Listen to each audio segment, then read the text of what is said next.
This is a special video presentation brought to you by the American Bankruptcy Institute and coming to you from the National Conference of Bankruptcy Judges in Las Vegas, Nevada.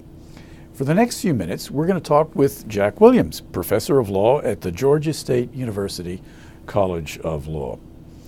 Jack is one of the country's foremost authorities on bankruptcy law, and once you've gotten to know him for even just a few minutes, if you're lucky, you'll find out that Jack is also a PhD in archaeology and teaches that as well. But that's not the only thing in which he is renowned. Another area of his interest ever since childhood, and I suspect almost genetically, is Indian law and tribal law. And Jack, if you would indulge us, that's what I'd like to talk with you about for a few minutes, because this is something that certainly I know virtually nothing about, as do most people in this country, unless, of course, they are Native Americans by birth, and I guess you are to some extent. Is that right? Yeah, that is correct. And thank you very much, Bill, for the opportunity to visit with you today. I really appreciate it. Well, listen, tell me a little bit about the historical relationship between the government in this country and Indian tribes. Where do we start, and what's some of the more important initial interactions between the two governments? Well, it's a fascinating question because it teaches us not only about the Indian tribes, the indigenous people that were here before the West began to colonize North America, but it also teaches us a lot about ourselves and how we viewed the outsider, even the outsider from the perspective of someone who had been here in North America long before we had ever arrived. The federal government generally regulates the indigenous population, the Native American tribes, largely through the reservation system under the law of conquest. But recognizing that the law of conquest is the root of the relationship really doesn't do justice to how the development of the law of regulating American Indians has developed over time. Certainly doesn't capture the ebb and flow. And so when we talk about... tell you what, let's start off first a little bit and talk about the difference in culture, the way the Native Americans related to their group. Compare that with the way we relate to our group or our country. How are they and we different?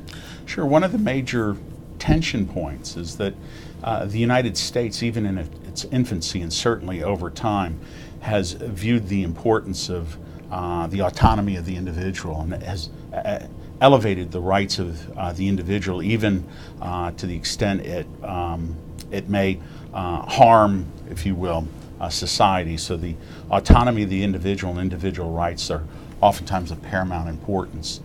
For an Indian tribe, tribal membership and being part of the tribe is of paramount importance. In fact, it's hard to think of oneself without being associated with the tribe itself and being part of the tribe. In fact, there's a saying that a dangerous person is one who has no association with others. That if you see someone who doesn't have a relationship with family or community or tribe, that person is not right. They need to be somebody who's brought back into the tribe. And so, for example, the harshest sentence that a tribal court historically could impose upon a tribal member would be banishment. No, dear. Well, tell me, did we in this country respect that aspect of Indian culture or not? No, I don't think we did. We had a hard time understanding the notion of tribal membership in that culture. We had an understanding of citizenship, but that understanding of citizenship was greatly influenced by Western thought and philosophy. And citizenship is not the same thing as the tribal membership that I'm talking about, where you have a shared cultural identity, not simply that you share certain types of core values, but it goes well beyond that. The closest we'd get to that is a family relationship. But think of a family relationship now writ large, and you get closer to that. I guess the closest thing I would see to tribal membership would be Saturday afternoon college football games. Oh. Yeah, everybody gets together in the parking lot and then That's cheers and parties afterwards. That's exactly, that's exactly right. But the idea then is that to the American Indian and the tribe is of paramount importance, and it gives context to his life and history, or her life, culture. It gives meaning.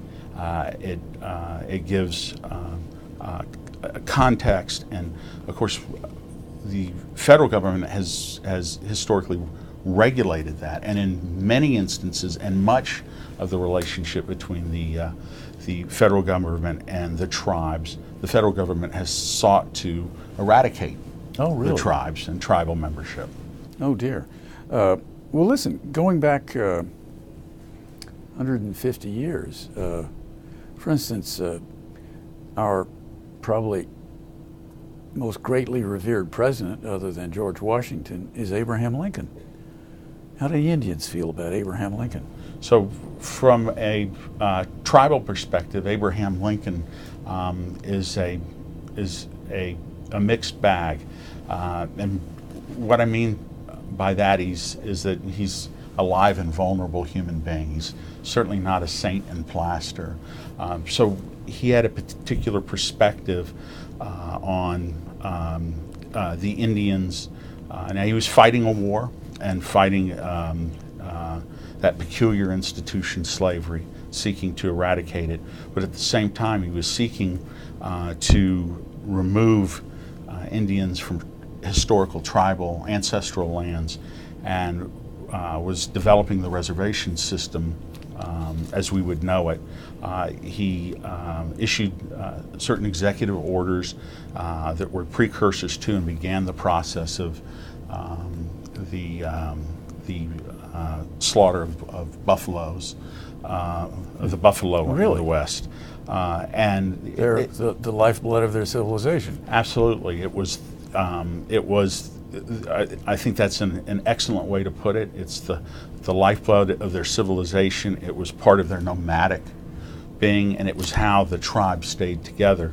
And the idea was not some sinister motive. In fact, most of the time throughout the United States relationship with the tribes, it's not a sinister motive. It's a benign motive coupled with a romanticism. Well, it was intended for good purposes, was it not? A lot of the policies? Yes, overwhelmingly the policies, like the assimilation policy. Tell us about the assimilation policy. Sure. What was that all about? How was it effected?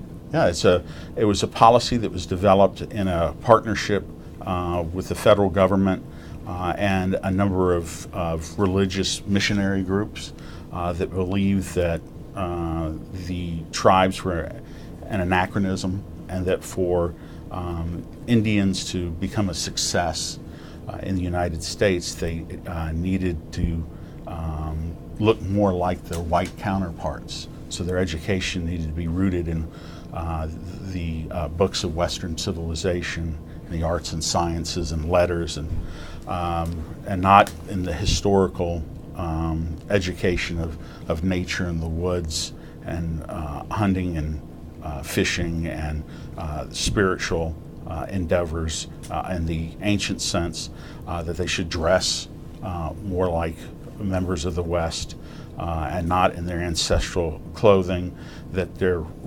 religion should be the religion of the West, so they were forcefully baptized as opposed to engaging in the spiritual religions of their forefathers and mothers. So it was an approach really from soup to nuts to integrate, assimilate the American Indian into Western culture, with the idea that that would allow them to become more productive members of society. So again, the best of intentions, but at the same time, it was yet another step in the minimalization, if not eradication, of the tribal structure and the history of Well, the American let me Indian. ask you something about tribal structure, and then maybe we'll get to tribal courts in a minute, because I think it's an interesting subject. But when you drive through the Southwest today, you'll see, for instance, a road sign that says entering the Pahokee Pueblo. And you'll see another sign a few miles later for a reservation. You're entering the, I can't even, I don't want to properly try to pronounce some of the Indian names, but in other words, sometimes it'll say Pueblo, sometimes it'll say reservation. Is there any difference? Are these just two words that mean the same thing, or is there a difference? It's a great question. It's a technical question. So they're often used interchangeably, but there are technical distinctions between a pueblo and a reservation. Oftentimes, you'll see also references to Indian country or trust land. Yes, sorry. It's important from a jurisdictional perspective, for example, that you hone in on it. But for your particular question, if it's truly a pueblo and truly a reservation, the reservations was technically created by treaty between the federal government and an Indian tribe. The pueblos was created in the early to middle part, but pre-Civil War treaty with Spain, I believe it was, and you find that in the southwest, the Pueblo system. So there are differences, there are technical differences, and because of that, so that you could have situations where you have reservations, pueblos, trust lands, allotments, and just general Indian country, there are lands that look like checkerboards, and you see that in the Southwest. So New Mexico, for example, so that when an Indian tribe is asserting tribal jurisdiction, just like the squares on a checkerboard, it often has to drill down to the very specific location and make a determination through multiple layers of what jurisdiction or what type of land it has and the extent of its jurisdiction. Well, let me ask you something about voting. Nobody been here longer in this land than the Native Americans, and if anybody seems to me qualifies for citizenship, it is they, because they preceded all of we who came from Europe. But can they always vote in state elections? It's a great question. They are voting in state elections, or they have the ability to vote. But many people don't know, for example, starting with the federal elections, that reservation Indians did not vote were not citizens of the United States until the 1920s. And their first... You mean to tell me that blacks became citizens before Indians? Absolutely, they did, and had the right to vote before Indians as well in federal elections. It was very clear that when you look at the civil rights, or excuse me, the civil rights amendments, post-Civil War amendments to the Constitution, that it was clear that they were drafted and designed specifically not to apply to the Indians. So there was a group of people that were purposefully excluded from the protections of the 14th and 15th Amendment. Sounds to me like institutionalized racism is what it sounds like. Well, in many ways, conquest will lead you to that conclusion. So it wasn't until the 1920s that reservation Indians became U.S. citizens, although they had served in wars and distinguished themselves. Yes. You may remember the Code Talkers in World War I. Very valuable in the Pacific. Right. So, and then their first election they had a federal statutory right to vote in was the Eisenhower election, the first Eisenhower election in the 1950s. There are some states that take the position that reservation Indians do not have a constitutional right to vote in state elections, that their right to vote is a matter of legislative fiat. There certainly is no definitive Supreme Court, either state or federal case on that particular point at this time. I doubt if that were ever challenged that would be how the court would come out, because the times have changed, but you still occasionally will see people take that position, and of course academics raise that issue because you do have a couple of older cases, but still 20th century cases in dicta that point out that there is no constitutional basis for reservation Indians' right to participate in the state electoral process. Listen, Jack, I've got one last question for you. Coming to more modern times, what president of our country is a hero for Native Americans? Well, certainly from a tribal perspective, hero might be a strong word for my generation, but folks a little older than me, my dad's generation, for example, would probably point to Richard Nixon. Really? As shocking as that may be for many of us, the Nixon administration did more, even more than the Obama administration, which did a lot of work in the tribal area, and tribes are very proud of a lot of the things that the Obama administration did. But in the Nixon administration, there was a concerted attempt to restore the paramount importance of the tribe, and that movement to the restoration of the tribe reinforced tribal dignity, sovereignty, and tribal power, and we saw a resurgence of language. So many languages from an archaeological perspective, language, culture, practices were on the verge of extinction. They were resurrected. Tribal courts, we saw new life breathed into tribal courts. We saw those tribal courts reaching back deep into their history to draw on tribal remedies and fuse them with modern remedies. And it really begins with that administration really focusing on attempting to resurrect the tribe. At the same time, of course, you had a number of different movements within the Indian communities as well that were also attempting to reassert the sovereignty of the tribes. Well, I tell you, this is absolutely fascinating, and anyone who has the opportunity to drive throughout the desert Southwest, it's a really good idea to stop in as many reservations or Pueblos as you can and get to know some of the people and see some of their art, and in some cases architecture.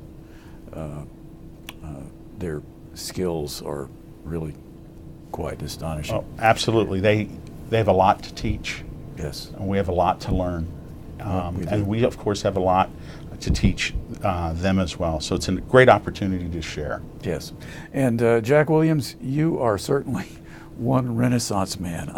I don't know anybody who has the wealth of expertise that you do. Next time we meet, I'm going to scratch the surface and I'll probably find something else again that is just stupefying. But Jack, I thank you very much, and please come back. And you know, we never got around to tribal courts.